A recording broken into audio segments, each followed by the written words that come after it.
We want to highlight something that's been happening. One of our reporters, JJ Chalmers, has been to meet some of the 4,000 retired service personnel who have answered the Prime Minister's plea to help tackling the pandemic. We must act like any wartime government and do whatever it takes to support our economy. So who better to ask to step up than those that have already been to war themselves?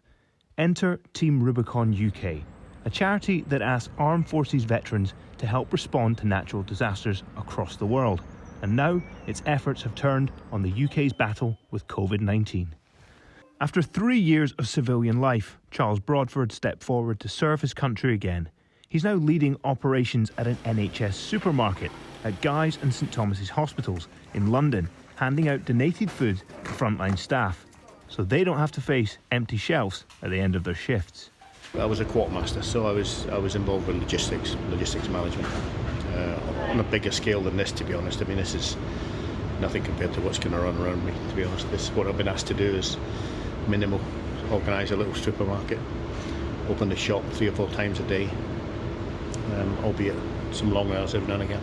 But nothing like these guys and girls. So my new superhero has a steely-eyed determination, normally a bit bloodshot. They'll have a line across the hair, a little bit of salt down the side of here, some lines, more prominent than mine, I might add. But theirs is because of masks and protection and PPE. Over 4,000 veterans have signed up, but they estimate they could need as many as 40,000 to sustain the operation. They delivered over 1 million items of PPE and assisted with the construction of London's NHS Nightingale and Cardiff's Dragon's Hearts Hospital. Former Army officer Holly Kimball is helping to lead a team of over 40 veterans who are converting the VIP suites at the Principality Stadium into a COVID ward.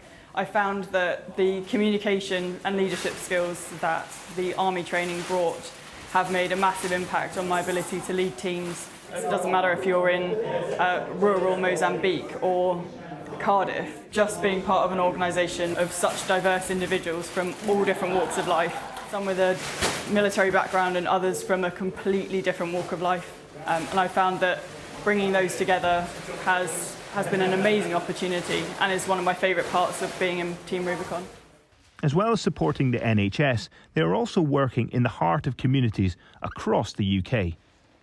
Former aircraft engineering officer Stuart Edmondson has helped to ensure that 22,000 vulnerable people in his county can still access food, medicine and other essentials. There are people out there who have run out or are running out of food and don't have, for various reasons, family or friends support. But the support that's already out there is massive. There are lots of volunteers out there. They just need coordination. There is that need to coordinate the huge swathes of wonderful volunteers we've got out there. The man behind the whole operation is former Royal Marines captain Richard Sharp. We are lucky that we have a cohort of people that walk towards trouble. They chose to do it when they joined the military. They then did it as their paid career and they've left, but they still want to do it. And yes, this is a very different situation. We can't see the threat in the way you can see a physical threat. And we have to balance that risk. But at the end of the day, if we don't do what we're doing, there's human beings in the UK that will suffer. Rich, you've worked with Rubicon all over the world and you and I were in Afghanistan together. I mean, are we at war right now? This is like a war campaign because it's so relentless and it needs the level of dedication and focus and utter commitment that it takes to fight on kinetic operations abroad. For those of us that are out there and all those organisations, but of course the NHS, I can't say enough about them. Absolutely, this is as close to a war as I hope the UK will ever come to again on its own shores. So whilst the enemy in this war is very different and the front line is much closer to home, the skills, experience and mindset needed to tackle it is very similar. JJ Chalmers, BBC News.